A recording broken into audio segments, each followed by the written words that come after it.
Assalamualaikum warahmatullahi wabarakatuh. Banyak faktor yang menyebabkan seorang muslim disiksa di dalam kubur. Penyebab utama ialah meninggalkan kewajiban, malas melaksanakannya, melakukan kezaliman dengan beragam bentuknya, seperti ghibah, memfitnah, tidak menjaga diri dari najis, berkhianat, serta mati sebelum bertobat dari perbuatan haram, misalnya berzina, dan berbagai bentuk dosa lainnya. Di sini saya akan menyebutkan sebagian dosa-dosa. Yang pertama, meninggalkan sholat. Allah telah membuat toleransi bagi setiap ibadah yang tidak bisa dilakukan kecuali sholat. Sholat ini tidak ada toleransi. Kewajiban puasa boleh tidak dilakukan oleh orang tua, anak kecil, musafir, dan orang yang sakit. Zakat hanya dilakukan orang yang memiliki nisab dan mencapai haul. Haji harus dilakukan bagi orang yang mampu. Sementara sholat tidak memiliki toleransi sebagaimana ibadah lainnya.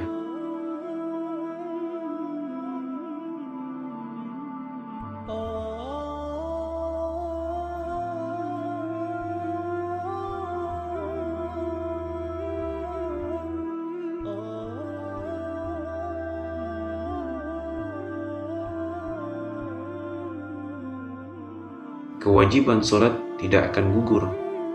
Oleh karena itu, meninggalkan sholat menjadi penyebab paling besar yang bisa mendatangkan siksa Allah, terutama di alam barzah. Karena meninggalkan dengan sengaja ialah kufur, sedangkan siksa bagi kekufuran sangat dahsyat. Yang kedua, ghibah dan fitnah. Ibnu Abbas menuturkan, Nabi pernah melewati dua kuburan dan bersabda, sesungguhnya mereka berdua sedang disiksa. Namun mereka tidak disiksa karena dosa besar. Yang ini tidak bersuci dari kencingnya dan yang ini melakukan fitnah. Kemudian beliau meminta pelepah kurma dan membagi dua. Beliau menancapkan di atas kubur kedua orang tersebut lalu bersabda, mudah-mudahan ini bisa meringankan siksa mereka selama belum kering. Sementara dalam riwayat Ahmad dan At-Tabrani yang diriwayatkan dari Ya'la bin Siyabah bahwa Nabi pernah melewati kuburan yang penghuninya sedang disiksa. Beliau bersabda, sesungguhnya orang ini dulu memakan daging manusia dengan berbuat ghibah.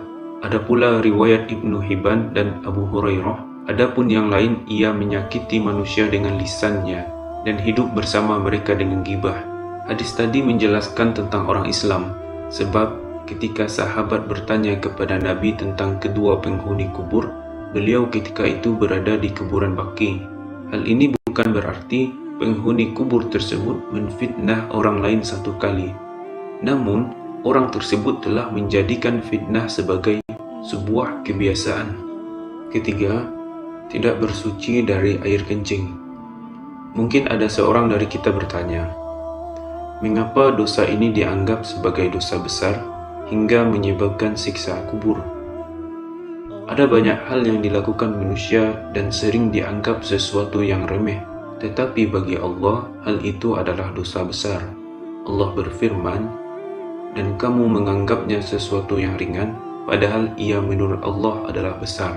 Maksudnya, dan kamu menganggapnya sesuatu yang ringan ialah banyak perbuatan dan ucapan yang dianggap manusia tidak akan mendatangkan siksa, tetapi bagi Allah ia adalah dosa besar.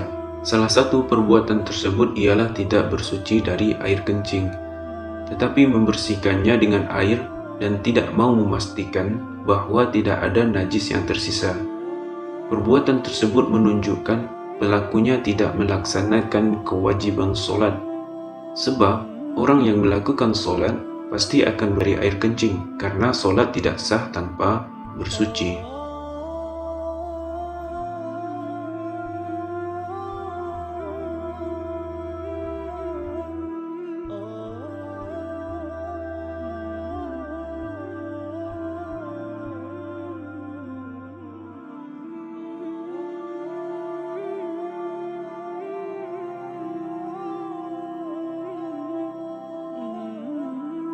Ibnu Abbas menuturkan, Nabi pernah melewati 2 kuburan dan beliau bersabda, "Sesungguhnya mereka berdua sedang disiksa, namun mereka tidak sedang disiksa karena dosa besar, yang ini tidak bersuci dari kencingnya." Rasulullah juga bersabda, "Siksa kubur paling banyak adalah dari kencing." Keempat, tidak bersuci ketika sholat dan tidak menolong orang yang dizalimi.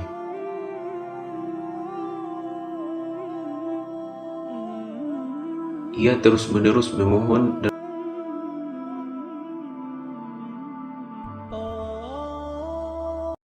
ia dipukul hingga kuburannya penuh dengan api.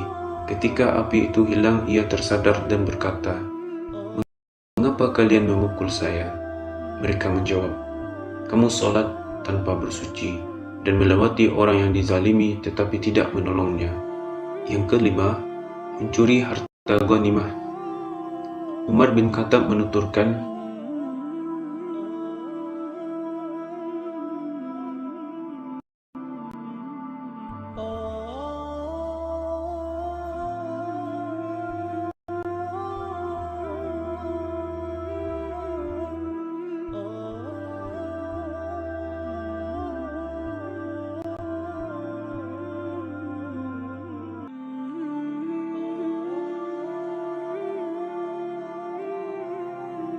Abu Rafi berkata, Nabi pernah melewati kuburan Baqi dan bersabda, "Celaka kamu, celaka kamu."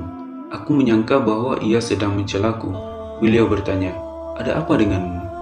Aku menjawab, "Wahai Rasulullah, apakah aku melakukan sebuah kesalahan?"